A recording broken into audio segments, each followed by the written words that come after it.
Hello, this is Bogless, and this is going to be the tutorial slash showcasing of the redstone uh, cell that I think is the smallest in the world.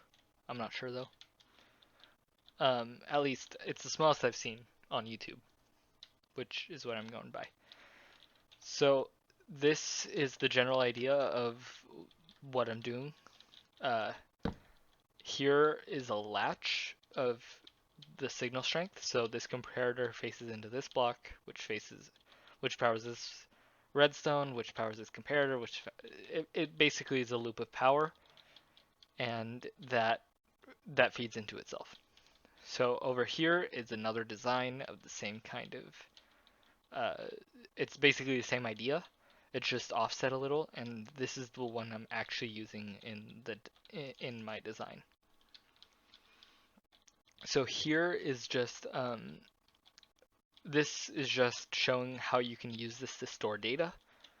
So uh, what I'm doing here is every few seconds I'm erasing it by removing this block and then writing a new signal to it. So currently you can see the power up here. I'm going to bring this iron door so you can see my cursor a bit better. It says power colon 4. That's the signal strength, and I'm reading that. Well, you can separate that with an actual comparator, but you need the full strength signal strength. Okay, so here is here what I'm doing is I'm erasing it and then writing the signal to it for it to latch. Okay, and I can change the signal to whatever I want. So currently it was 4, but I can switch this to say 12. Sorry, B is 11, and there we go, 11. So that's what I'm doing. This is basically what I'm doing up here. Okay.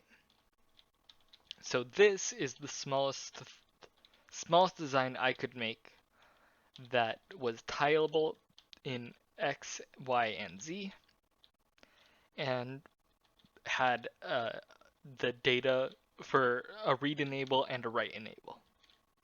Okay. And honestly, I don't think you can get much smaller than this because it's um, this also has the data wires. There's just so much going on in such a small space. I'd be hard pressed to find anything that's this small. It was really hard to even get it this small. So what you have to do is, so what happens here is this is a signal to enable what's in here for coming out. So what's currently stored is a 5, and it's the read enable signal.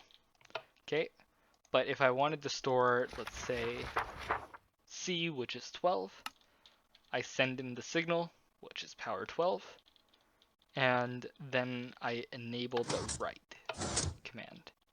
Okay, so now what's currently stored is a 12, and you can see that here. And I can read this, and there we go, a 12.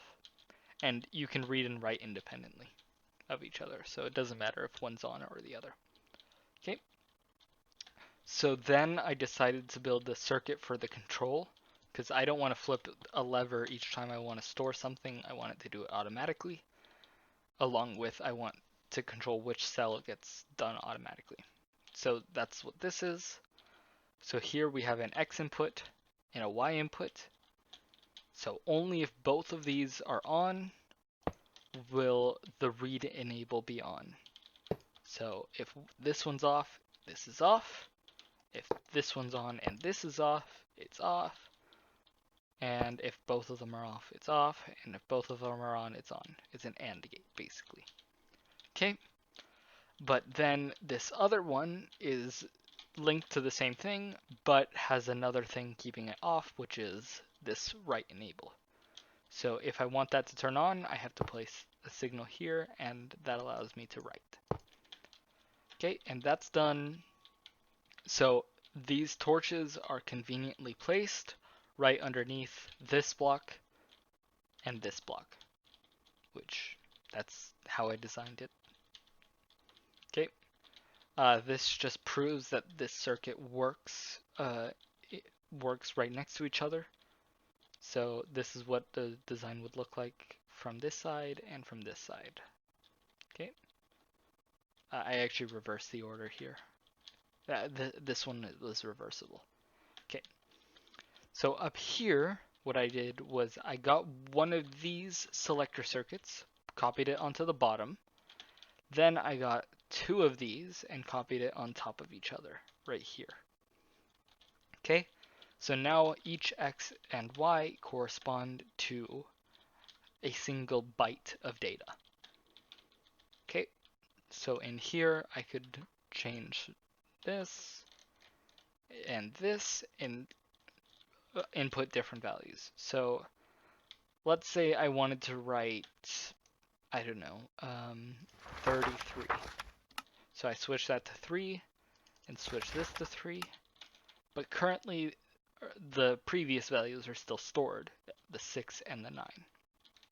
Okay, so now I put a redstone block here, and there we go. Now we have 3 and 3. And now I can deselect the cell, and nothing is being output. Now it is being output. Okay, so this is that, but copied 4096 times, just to get us 4 kilobytes of data. Okay, and this yellow stuff, you might have seen this before. This is a selector of sorts. So only if the signal strength is 1, this would be on. If the signal strength is 2, this would be on, etc.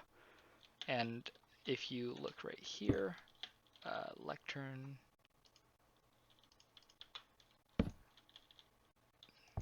there we go. The first one's on, and I can move this to the second one, third one, fourth one, etc. This yellow is basically that design, but spread out a little and copied over a few times, and just basically meant to work. It's basically this idea, but extended, so that I can turn on each individual repeater here. Okay, and this purple line is the data outputs, so what is in the cell comes out through here, and this orange line is the data inputs, so if I want to write something, I'd send it through this orange line. Okay, and this is actually two comparator lines of those tied together so that I could do more than just 16 locations. This is actually expandable up to 256 locations, which is much better than doing whatever. Okay. So here, what I currently have selected is, since there's no book, it's slot 0, 0, and 0, 0, which is this repeater and this repeater, which means the closest cell is on. So now I can choose to write whatever values I want. So I'm going to take this book and take this book to write 0, 0. Okay, so currently what's there is 9 and 9. But if I write enable, that's how quick it was to write 0 to the closest bit. The furthest bit is 3F for X and Y. So here we go, 3 F. And my bad. F and 3. So there we go.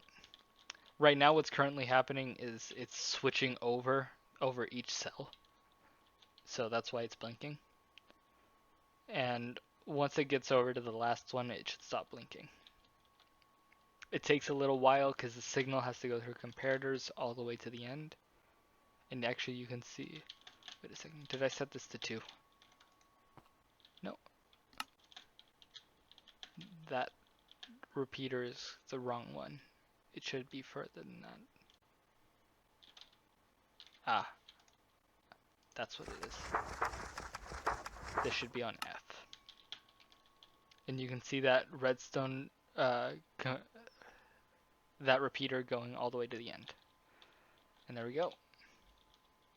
And over here, the same thing happened. So currently we're on the furthest cell in there is. And what's there is 15 and 15. So now if I want, oh wait, it's blinking. Oh, okay. So the data just got back.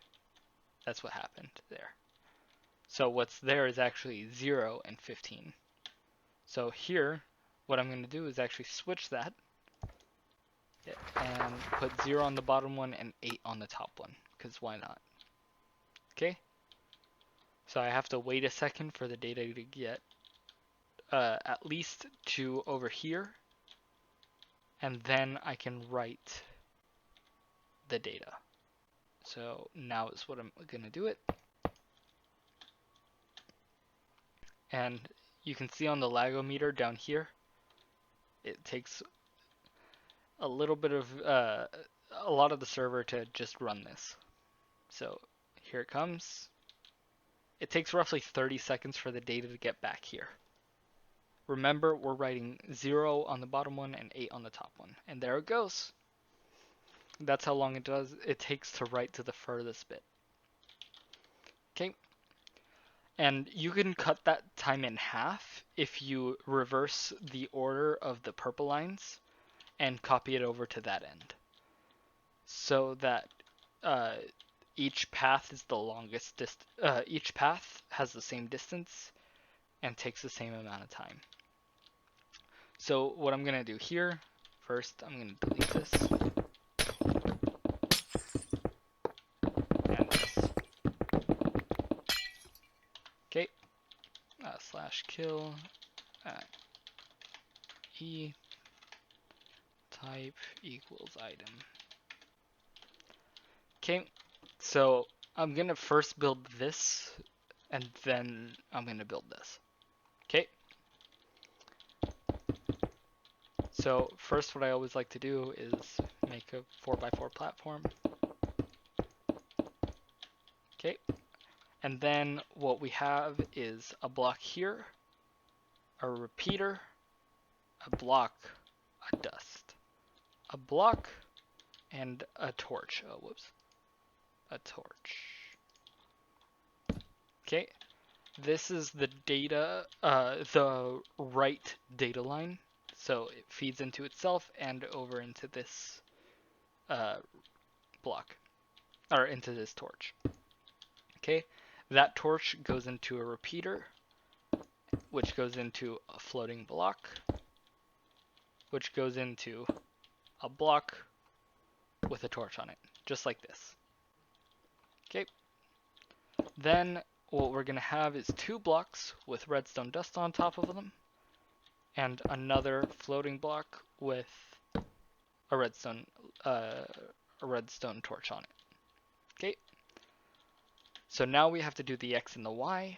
So first the X is right here.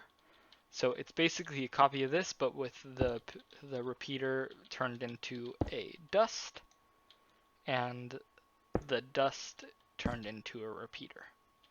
Okay. Then over here, one higher, we have the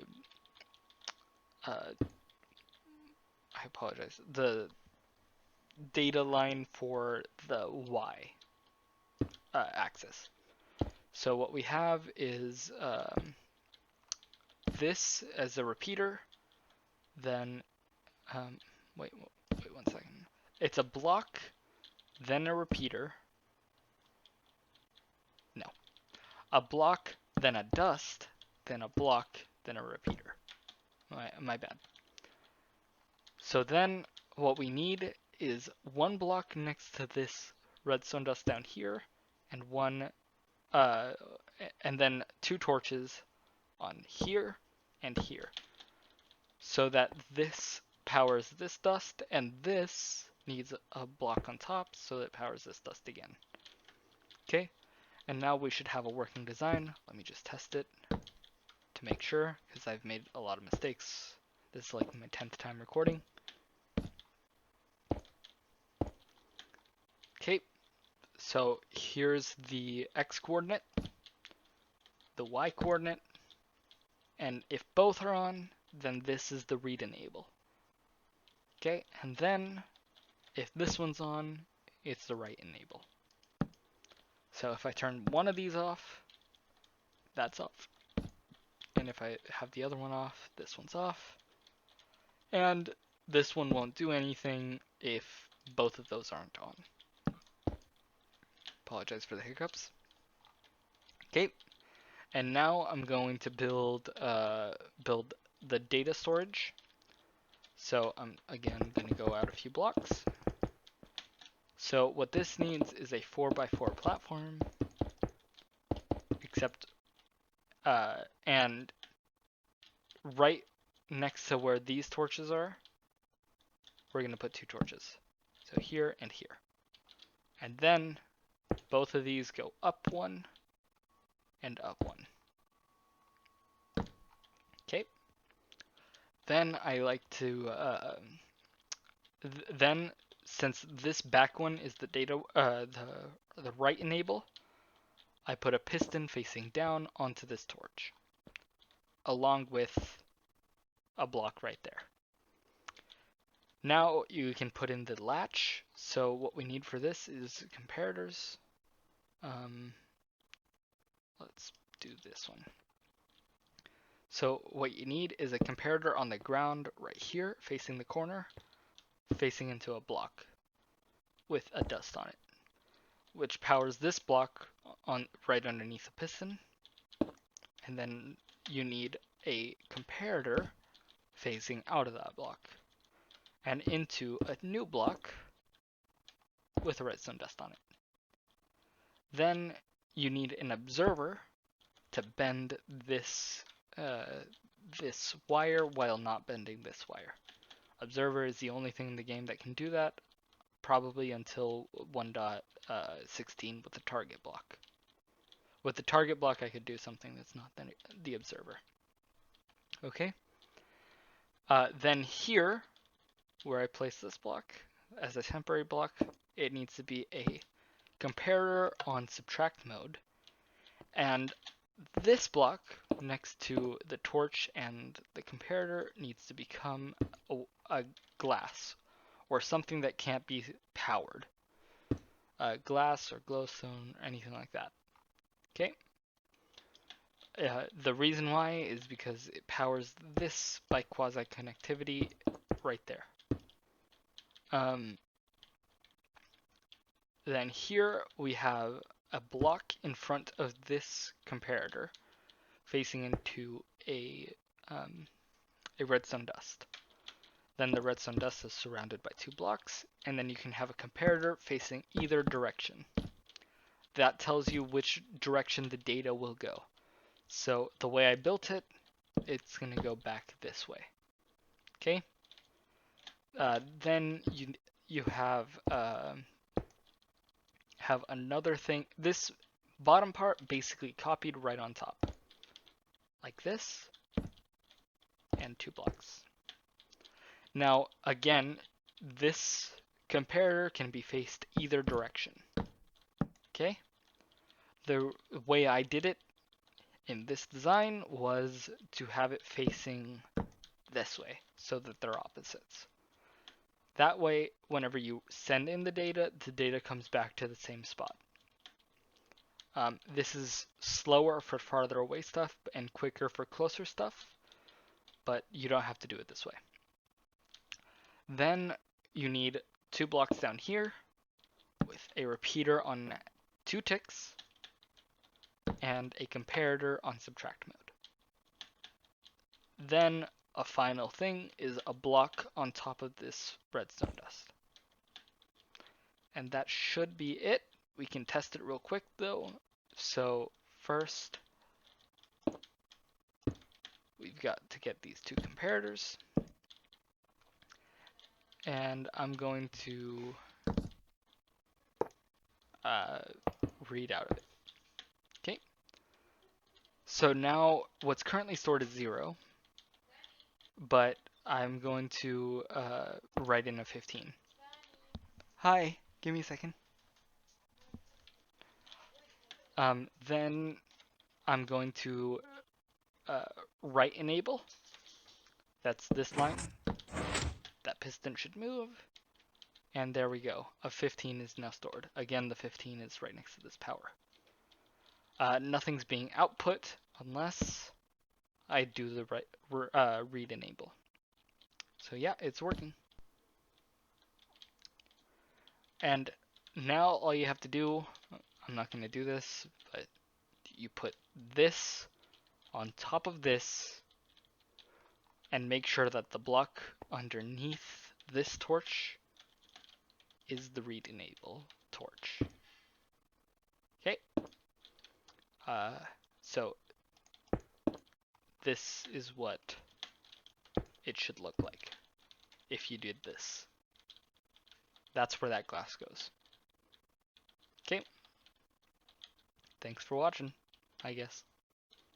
If you got any more questions in the comments, leave them down below. Also check the description for some links to other people's videos that have smaller designs but aren't RAM. Like they're not random access like this is. It's more like a hard drive, their designs. Okay. Have a good day. Thanks for watching. Bye bye.